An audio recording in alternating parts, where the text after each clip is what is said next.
Hey guys, welcome to my life. Welcome.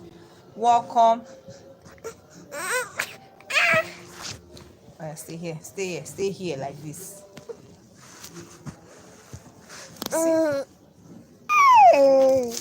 Welcome to my life. Welcome. Sit here. What is it?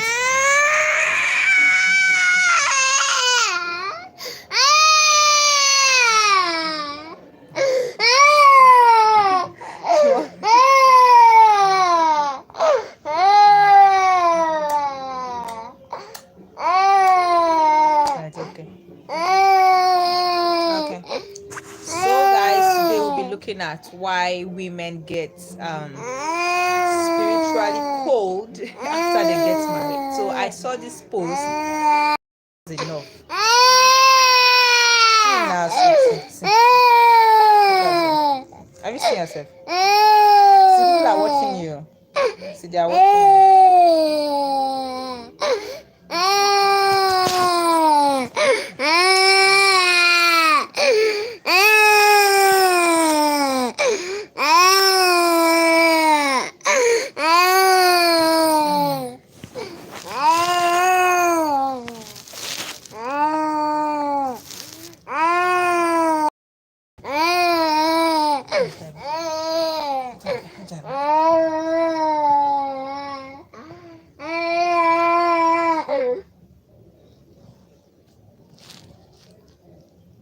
so sorry about that. Okay, so I saw a post on Facebook when somebody asked, no, actually somebody was speaking with me and said that somebody told her that what happened to me, that Sister Hope, that she remember back then in school how I used to be very vibrant when it comes to the things of the Lord, and now that I got married, everything just died down. Now I want to be speaking on a general context now, not me now as a person. I was speaking the minds of women, right? At this point, my reasons for women becoming cold in the things of the Lord might be different, right? So I stand to be corrected. But I would say that first of all, one of the reasons why a woman that used to be very vibrant when she's not yet married, after marriage just suddenly becomes cold, is the fact that that woman had not discovered her purpose, right? Her purpose, her God-given purpose, like her God blueprint of her life, right? So it's such a woman, when she gets married, she becomes confused, right? And once she gets married, marriage now becomes her purpose, right? So you see her focusing more on her family. Then two is that the woman, either the man that she got married to has no God's blueprint, like the man has not yet discovered his vision, right? Or yeah, hasn't discovered his vision. The third on the line is that she married a man who does not have her, like her, does not have her in mind, like does not put her first when it comes to the work of God, right? And number four in that line is marriage, because I must be frank, marriage is a burden. I'm sorry to use that word burden. Marriage is a big deal when it comes to a woman, because I never knew how deep marriage was until I became a married woman myself. I used to think that marriage is one of those things that happens, but marriage is deeper than what we see. No wonder people go into marriage and at the end of the day you see them running out, right? If you go to the magistrate court, if you go to court today, you see the files of divorcement, right? Because not everybody can bear the heat of marriage. Now when I say the heat of marriage, one, you're marrying someone whom you are from different background, different home training. Number two, you're marrying, let's assume you are marrying an inter-tribe person. Now your tribe, the way your tribe does things is different from the way his tribe does their own thing. So definitely you have time, you have to create lots of time for you to find a balanced place, and that turns to become more burden on the woman. A man can just waiting concern man, right? And then the society, and I'm talking about marriage when it comes to marriage now. Now I'm talking about the society. The society has put so much pressure, right, on the woman when it comes to marriage. You have to, if your husband is not looking well, is the wife. If your house is not kept, the wife. The children are not well trained, the wife. This everything on the woman. So if all these things, if a woman that is not well rooted goes into marriage and all these things are placed on that woman, you will see that the woman will tend to break down. It's normal, because the woman will need a lot of time, right? The woman will need a lot of time to blend. And then we now looked at pregnancy. Of course, when a woman gets married, 1 week, 2 weeks, 3 weeks, womb watchers are already watching the womb of this woman, right? Womb watchers, they are watching, they want to see what has become this, what if this woman has conceived, right? It is then you start seeing in-laws pressures, friends pressures, societal pressure, husband pressure, even pressure from the woman herself, because she do not want to be tag barren, right? So that is it. So all these things contribute. And then also you look at, and once she get pregnant, she'll still try to juggle taking care of herself, the baby, the husband, the household, and then comes the in-laws.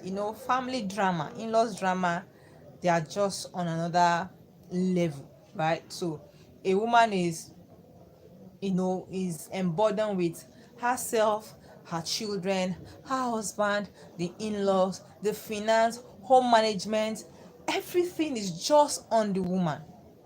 And that is why you see that when some of these women get married, you see them lacking, not because they no longer love God, but because they are still trying to find the balance, right?